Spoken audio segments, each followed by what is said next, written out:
আপেক্ষিক রোধের একটা সমীকরণ পড়েছিলাম আমরা। কেউ একজন বলতে পারবে আপেক্ষিক রোধের সমীকরণটা? রো ইকুয়াল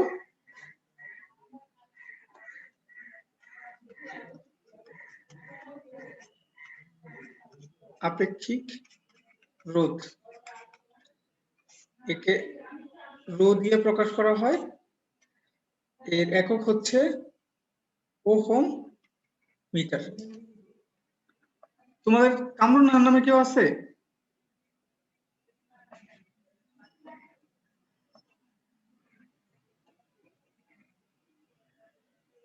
তোমরা কি শুনতে পাচ্ছ? কামরুন নাহার নামে কেউ আছে তোমাদের? নাবিলা? জি স্যার। কামরুন নাহার কে? রোল কত এর? স্যার আমার রোল নং 415। ও আচ্ছা, এটা 10 এর ক্লাস কামরুন নাহার? জি স্যার। এটা 10 এর ক্লাস চলতেছে? ও স্যার, তোমার ক্লাস না? Okay sir. ওকে ওকে, আমাদের আপেক্ষিক রোধের একক হচ্ছে ওহম মিটার। আরেকটা রাশি পড়ছিলাম আমরা আপেক্ষিক রোধের সাথে সাথে, আপেক্ষিক রোধের বিপরীত রাশি, এটা ছিল পরিবাহকত্ব। পরিবাহকত্ব, একে সিগমা দিয়ে প্রকাশ করা হয়। এটা হচ্ছে আপেক্ষিক রোধের বিপরীত রাশি। একক তাহলে কি হবে? Ohm metre inverse.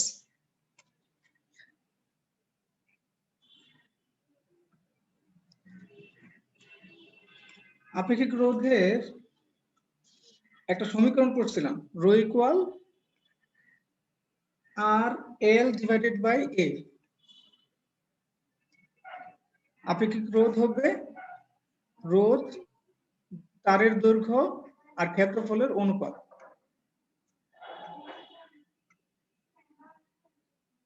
তো এখান থেকে আমরা আপেক্ষিক রোধের সংজ্ঞাটা দিতে পারি। সংজ্ঞাটা আমরা এইভাবে দিই, মনে করো আপেক্ষিক রোধের সংজ্ঞা দিতে চাই, তাহলে আর কে এক পাশে নিলাম, এল আর এ কে আরেক পাশে নিলাম, একটু আলাদা করে লিখলাম।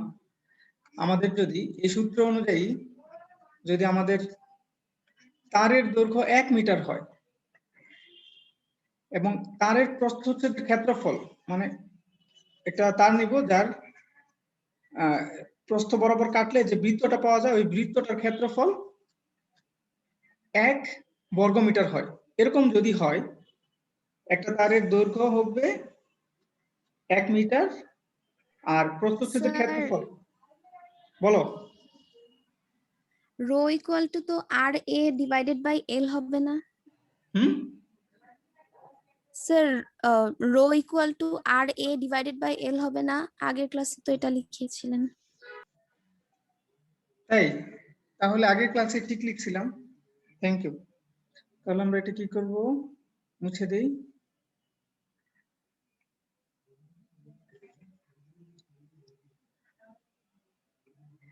ওকে, তাহলে আর এ ডিভাইডেড বাই এল। এখন এর মান আমরা ধরে নিলাম 1 বর্গ মিটার, আর দৈর্ঘ্য একটা তার নিলাম, 1 মিটার দৈর্ঘ্যের একটা তার নিলাম, আর মোটা নিলাম হচ্ছে 1 বর্গ মিটার স্কয়ার। এটা হচ্ছে প্রস্থচ্ছেদের ক্ষেত্রফল। কোন তারকে যদি এভাবে প্রস্থ বরাবর কেটে ফেলি, তাহলে এইখানে যে বৃত্তটা পাওয়া যাবে, অনেক বড় করে আঁকছি, এটার ক্ষেত্রফল হবে 1 বর্গ মিটার। যদি এরকম একটা তার পাই, তাহলে ওই তারের ক্ষেত্রে আমাদের কি হবে? আর এর মান মনে করো আমরা জানি না, তাহলে এর মান 1 আমরা জানি, আর এল এর মানও 1 জানি। 1 1 কাটাকাটি করলে 1ই থাকে। তাহলে রো ইকুয়াল হয় আর, রো ইকুয়াল হয়ে যাবে আর। এখান থেকে আমরা আপেক্ষিক রোধের সংজ্ঞাটা দিব। সংজ্ঞাটা এরকম, আমি লিখবো আরেক পৃষ্ঠায়। এখন তোমাদের বলি, 1 মিটার লম্বা বা 1 মিটার দীর্ঘ এবং 1 বর্গ মিটার প্রস্থচ্ছেদ বিশিষ্ট, 1 বর্গ মিটার প্রস্থচ্ছেদ বিশিষ্ট কোন একটা তার, এই তারটার রোধ যতটুকু পাওয়া যাবে সেটা হচ্ছে ওই তারের আপেক্ষিক রোধ। 1 মিটার দীর্ঘ এবং 1 মিটার প্রস্থচ্ছেদ বিশিষ্ট তারের রোধই হচ্ছে ওই তারের আপেক্ষিক রোধ। আমি আবার সংজ্ঞাটা লিখি, তোমরা লিখে রাখো 1 মিটার দীর্ঘ এবং 1 বর্গ মিটার, আচ্ছা 1 বর্গ মিটার প্রস্থচ্ছেদ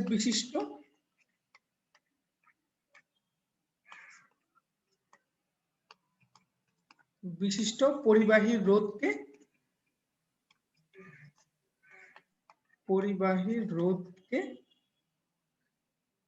এর উপাদানের আপেক্ষিক রোধ বলে। উপাদানের আপেক্ষিক রোধ বলে।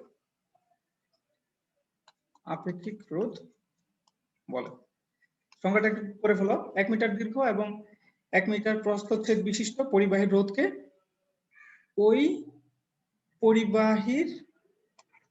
পরিবাহীর উপাদানের আপেক্ষিক রোধ বলে। 1 মিটার দীর্ঘ এবং 1 মিটার প্রস্থচ্ছেদ বিশিষ্ট পরিবাহী রোধকে ওই পরিবাহীর উপাদানের আপেক্ষিক রোধ বলে। তা আপেক্ষিক রোধ থেকে আমরা বুঝে যাব যে আমাদের যে পরিবাহীটা আছে এটা রোধ বেশি না কম। মানে বিভিন্ন পরিবাহীর ক্ষেত্রে আপেক্ষিক রোধ বিভিন্ন রকম হয়। আমাদের ক্ষেত্রে কয়েকটা মান দেয়া আছে, তোমাদের 316 পেজ 316 তে দেয়া আছে কয়েকটা মান, আমি লিখতেছি।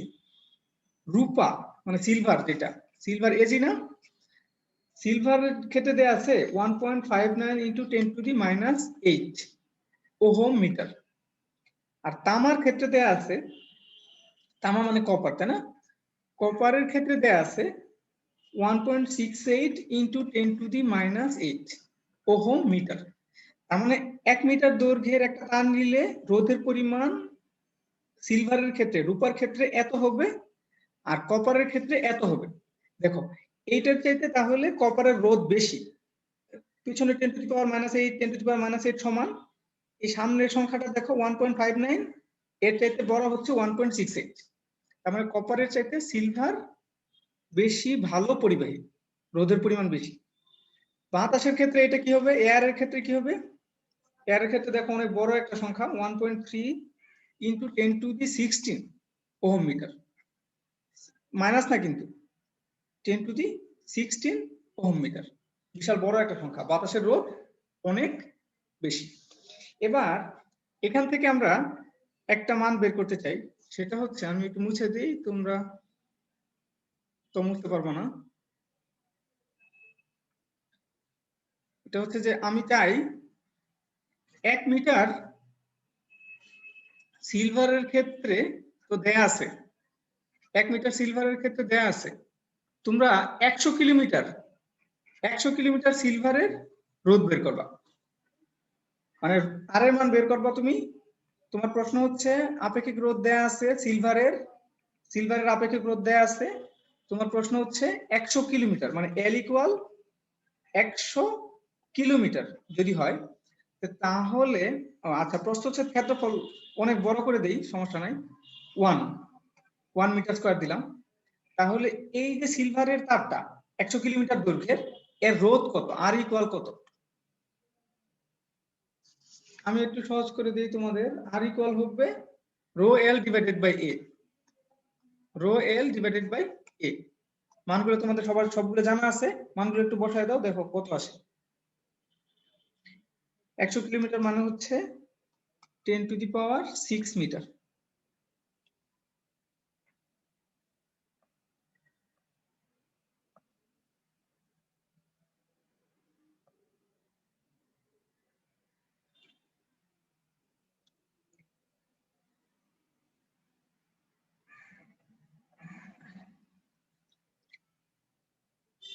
কত এসেছে?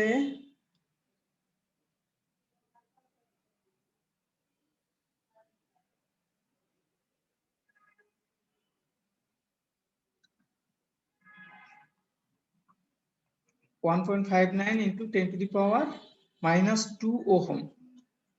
যারা এরকম আসছে তাদের ঠিক আসছে, যাদের এরকম আসে নাই তাদের ভুল আসছে।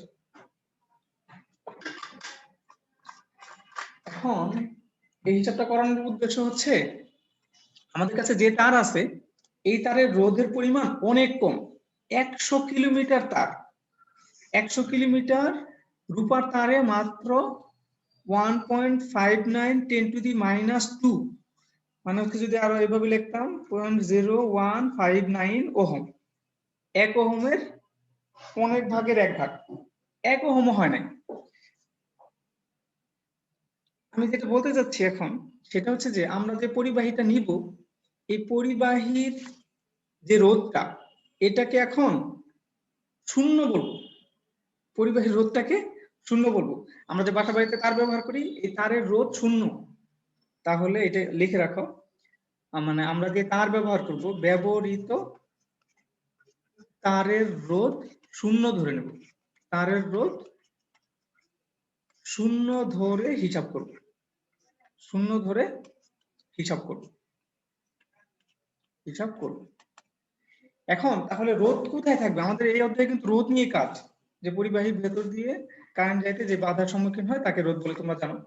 তো রোধ আমরা যেটা পাবো সেটা হচ্ছে বিশেষ প্রক্রিয়ায় তৈরি করা রোধ। এটা তোমাদের জানার দরকার নাই। বিশেষ প্রক্রিয়ায় তৈরিকৃত রোধ, বিশেষ প্রক্রিয়ায় তৈরিকৃত রোধ।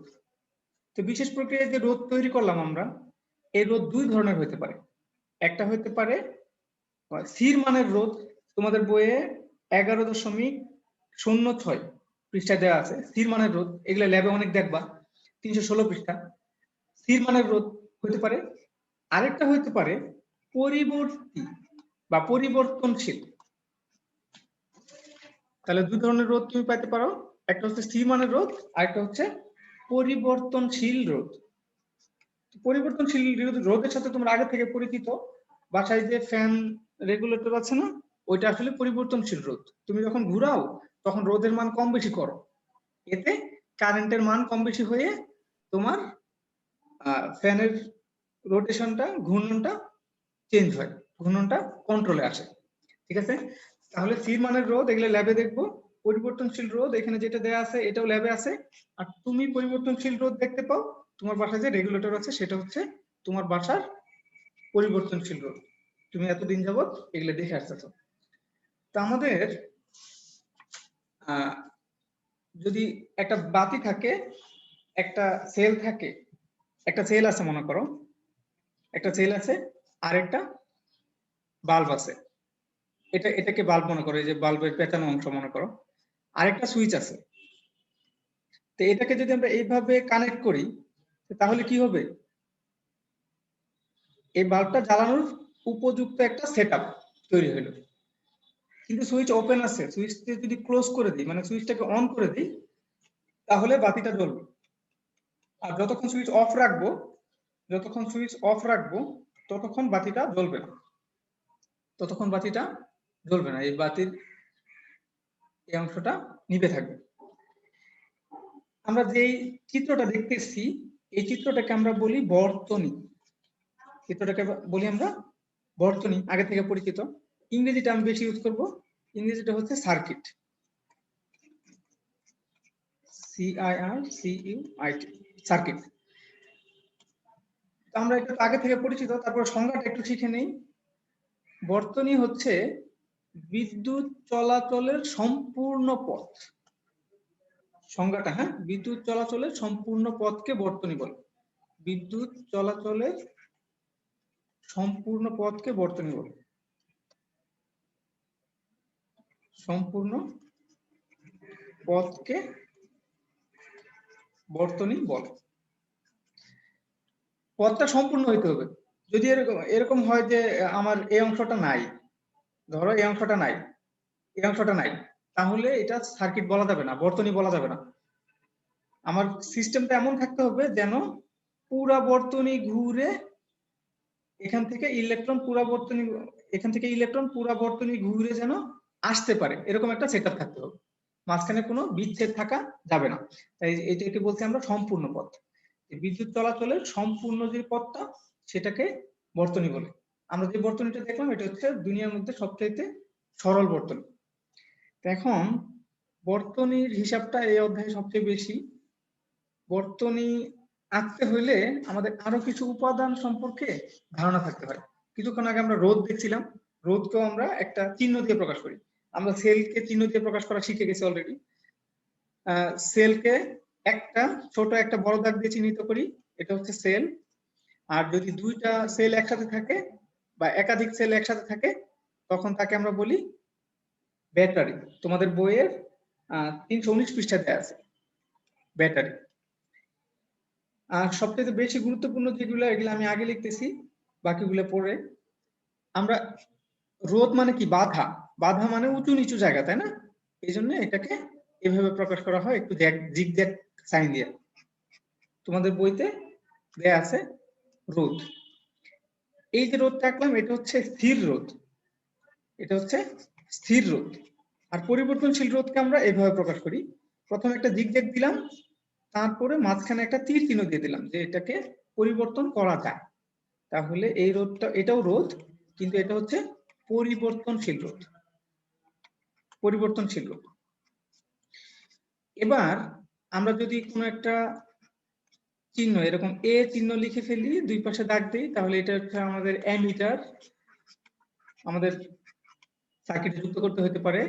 আবার ভি দিয়ে আমরা বুঝাই ভোল্টমিটার, ভি দিয়ে বুঝাই ভোল্টমিটার। আর জি দিয়ে বুঝাই গ্যালভানোমিটার, জি দিয়ে বুঝাই গ্যালভানোমিটার। এখন অ্যামিটারের কাজ কি, কারো কি মনে আছে? স্যার প্রবাহ মাত্রা মাপা। আচ্ছা, অ্যামিটারের কাজ হচ্ছে বর্তনীর কোন অংশের যেখানে যুক্ত করা হয়, বর্তনীর ওই অংশের যেখানে যুক্ত অংশের প্রবাহ মাত্রা মাপে, প্রবাহ মাত্রা অ্যাম্পিয়ারে মাপে, অ্যাম্পিয়ারে মাপে। এবার তাহলে ভোল্টমিটারের কাজ কি হবে?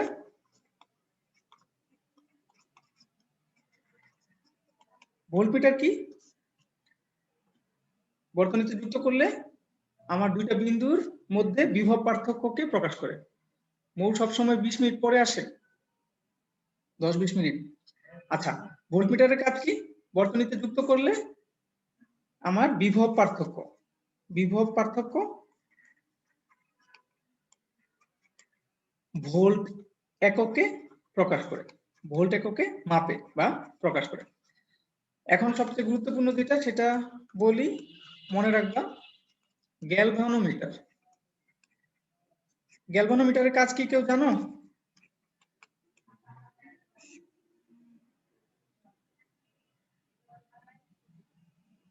গ্যালভানোমিটার,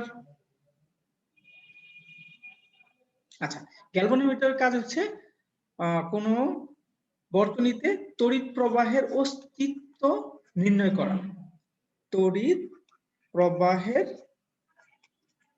অস্তিত্ব নির্ণয় করা, মানে তড়িৎ প্রবাহ আছে কিনা সেটা নির্ণয় করে গ্যালভানোমিটার, অস্তিত্ব নির্ণয় করা। তোমাদের আরেকটা কথা বলে রাখি, অ্যামিটার আর ভোল্টমিটার দুইটাই গ্যালভানোমিটার থেকে তৈরি করা হয়। গ্যালভানোমিটার থেকে অ্যামিটার তৈরি করা হয়, গ্যালভানোমিটার থেকে ভোল্টমিটারও তৈরি করা হয়। দুইটার মধ্যে আসলে একটা করে গ্যালভানোমিটার রয়েছে স্পেশালি, ওইটা তোমাদের না জানলে চলবে। ওকে, এবার আমরা মনে করো আমি কিছুক্ষণ আগে বাল্ব আঁকছিলাম এরকম করে, কিন্তু তোমাদের বইতে দেয়া আছে বাল্ব এরকম, এটা সার্কেলের মধ্যে, এটাকে বাল্ব বলছে। আবার একটা জায়গায় বলছে যে ক্রস চিহ্ন দিয়ে এটা বাল্ব, সমস্যা নেই, এটাও বাল্ব, ঠিক আছে? আমরা যে বাল্বটা ব্যবহার করি এটাও বাল্ব। এখন দুইটা তার যদি আমাদের সামনাসামনি চলে আসে, মনে করে এটা এবি একটা তার, সিডি আরেকটা তার, সিডি আরেকটা তার, এরকম করে যদি চলে যায়, এর মানে হচ্ছে এ বি আর সিডি এখানে ছেদ করেছে, ছেদ করেছে। তাহলে ছেদ করে নাই বুঝবো কিভাবে আমরা? মনে করো এ বি চলে গেছে, সিডি যদি এখানে এসে আমরা এইভাবে দেখাই, একটু এরকম করে বাঁকা দেখাই, তার মানে হচ্ছে ছেদ করে নাই। পার্থক্য বুঝতে পারছো? এবিসিডির মধ্যে আমি এরকম ডট দেখাই বা না দেখাই, এখানে ছেদ করেছে, ছেদ করেছে, ঠিক আছে? আর যদি এরকম বাঁকা দেখায় তার মানে এই সিডিটা এবি কে ছেদ করে নাই, এর উপর দিয়ে বা নিচ দিয়ে চলে গেছে। ছেদহীন তার, ছেদহীন তার মানে ছেদ করে না। এগুলো মনে হয় তোমাদের মনে থাকবে। এসি উৎস, ভূ সংযোগ আমরা শিখছিলাম। আমরা বড় দাগের নিচে আর একটা ছোট দাগ, আর তার নিচে আর একটা ছোট দাগ, এইভাবে ত্রিভুজের মতো করে দেখাইতাম যে এটা একটা আর্থিং বা ভূ সংযোগ। এটা আমাদের কাজে লাগবে। ওকে, এই চিহ্নগুলো শেখার পরে আমরা দুইটা সার্কিট দেখি। সার্কিটের মধ্যে তোমার যেই বিষয়গুলো জানতেই হবে, দুইটা বিষয়।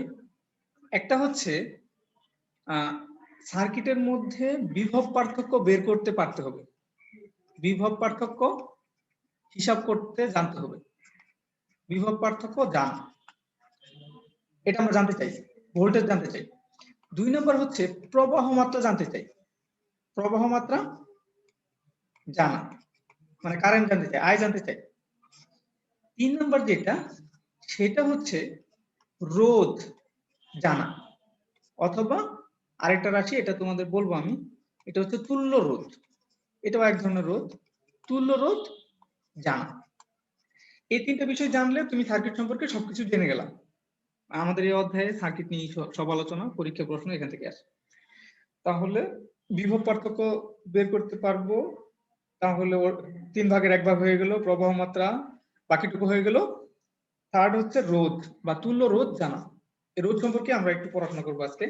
তার আগে একটু বিভব পার্থক্য আর প্রবাহ মাত্রা সম্পর্কে সমীকরণগুলো একটু তোমাকে একটু মনে করে দেই। আমরা 2টা সমীকরণ পড়ছিলাম কারেন্টের, I ইকুয়াল কিউ, কি ছিল? I equal Q by T না, মনে আছে? জি স্যার। স্যার আরেকটা কি ছিল? V equal IR. ওকে, আমাদের এই 2টা সমীকরণ লাগবে না, পরের সমীকরণটা লাগবে। পরের সমীকরণটা জানি কিসের সমীকরণ বলো তো একজন?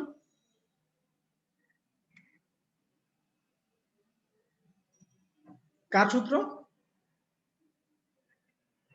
ওহমের সূত্র। ওহমের সূত্র থেকে পেয়েছিলাম আমরা। তাহলে ওহমের যে সূত্রটা, সেটা খুব ইম্পর্টেন্ট। ভোল্টেজ হবে কারেন্ট আর রোধের গুণফলের সমান। এখন হচ্ছে আমরা এই ভি কে যেন কি বলছিলাম?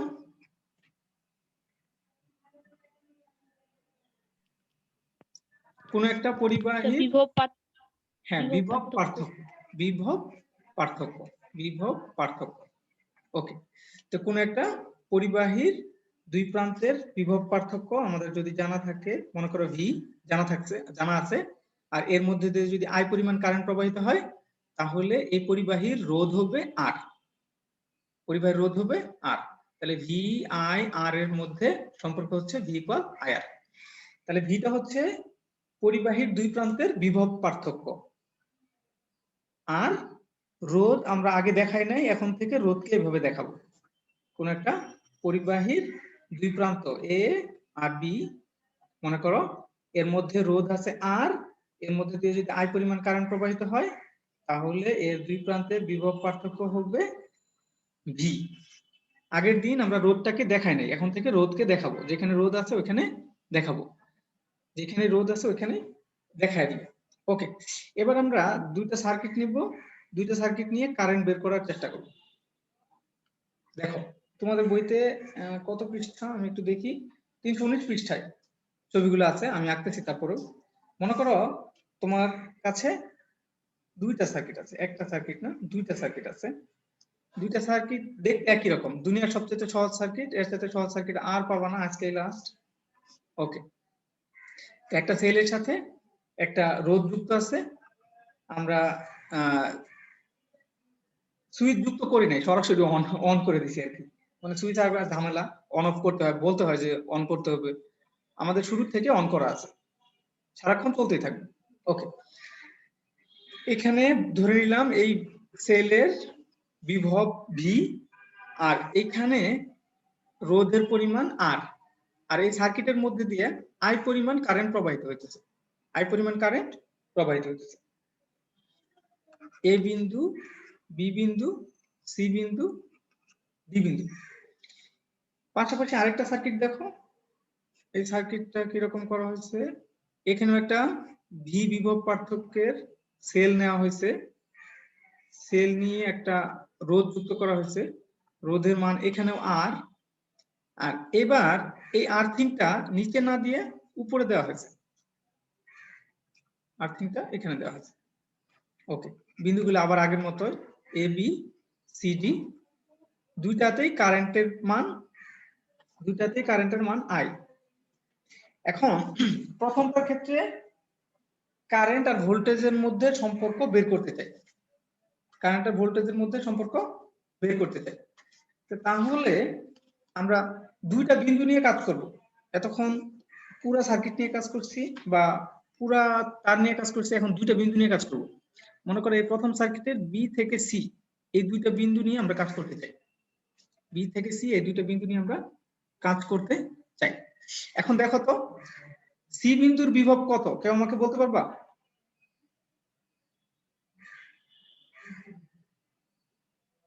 এই যে আর্থিং এর সাথে যুক্ত আছে, এই কারণে আর্থিং যেহেতু শূন্য, তাহলে সির সাথে আর্থিং সরাসরি যুক্ত আছে, মাঝখানে আর কোনো উপাদান নাই, তাহলে সিটাও শূন্য।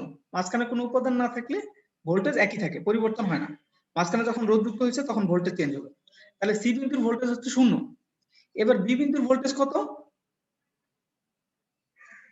এই যে ব্যাটারির ভি এর সাথে যুক্ত, ব্যাটারির ভি এর সাথে যুক্ত, এর মাঝখানে আর কোনো উপাদান নাই, তার মানে হচ্ছে বি বিন্দুর ভোল্টেজ হচ্ছে এই আমাদের এই সেলের ভোল্টেজের সমান, সেলের ভোল্টেজের সমান। তাহলে আমরা ওহমের সূত্র যদি বি আর সি এর মধ্যে কাজে লাগাই, তাহলে কি হবে? বিভব পার্থক্য ভি মাইনাস 0, মানে এই বি আর সি এর দুই প্রান্তের বিভব পার্থক্য কি হবে? ভি থেকে শূন্য বাদ দিলে যেটা হবে যেটা পার্থক্য, বিভব পার্থক্য কার সমানুপাতিক হবে? কার সমান হবে? এর মধ্যে দিয়ে প্রবাহ মাত্রা আর রোধের গুণফলের সমান হবে। তাহলে ভি ইকুয়াল আই আর, এখান থেকেও পাওয়া যায়। তো ভি মাইনাস 0 মানে ভি ইকুয়াল আই আর। এখন ডান পাশের সমীকরণটা একটু দেখি, আবার ডান পাশের চিত্রটা একটু দেখি। ডান পাশের চিত্রে কি আছে? এবার আমরা গ্রাউন্ডকে করছি উপরে কানেক্ট, তাহলে বি বিন্দুর বিভব কত হবে? এবার বি বিন্দুর বিভব শূন্য হয়ে যাবে, গ্রাউন্ডকে যেখানে যুক্ত করা হয় ওইখানে বিভব শূন্য হয়ে যায়, ওইখানে বিভব শূন্য হয়ে যায়। এবার সি বিন্দুর বিভব তাহলে কত হবে? এখানে কানেক্ট করার কারণে যদি প্লাস ভি হয়, তাহলে নিচে কানেক্ট করলে কি হবে? মাইনাস ভি, নিচে কানেক্ট করলে হয়ে যাবে মাইনাস ভি।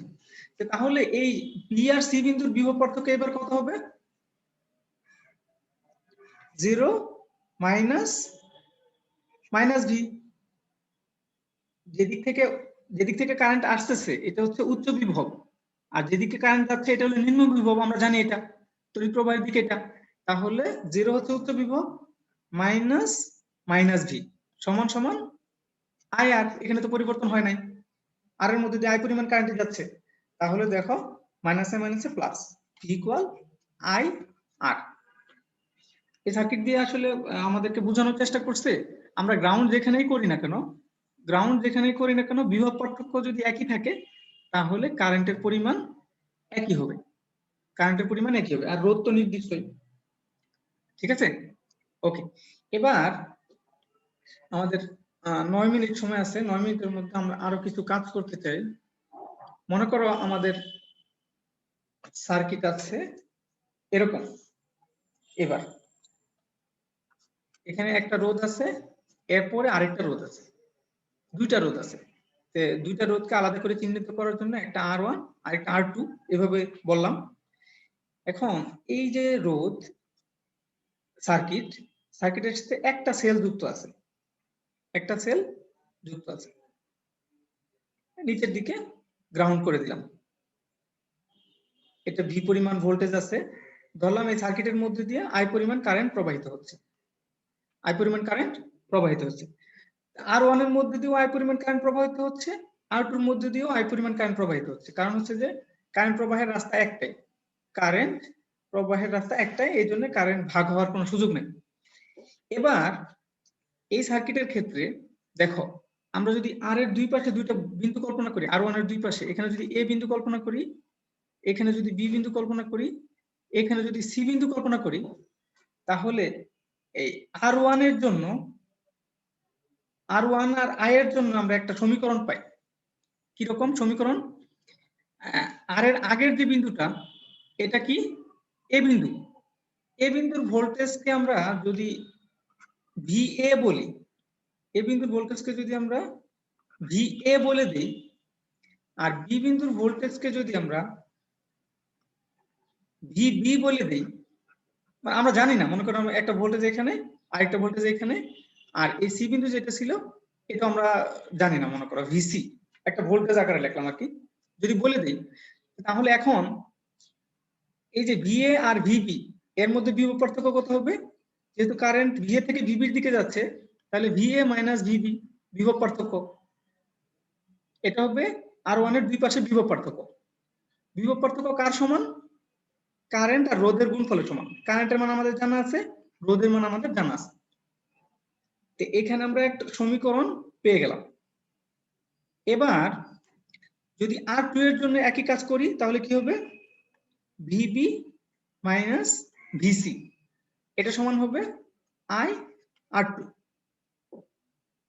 মানে আমরা রোধের দুই প্রান্তে বিভব পার্থক্য জেনে গেছি, তাহলে এটা ফলাফল হবে কারেন্ট আর রোধের গুণফলের সমান। রোধের দুই প্রান্তে বিভব পার্থক্য জেনে গেছি, ফলাফল হবে কারেন্ট আর রোধের গুণফলের সমান।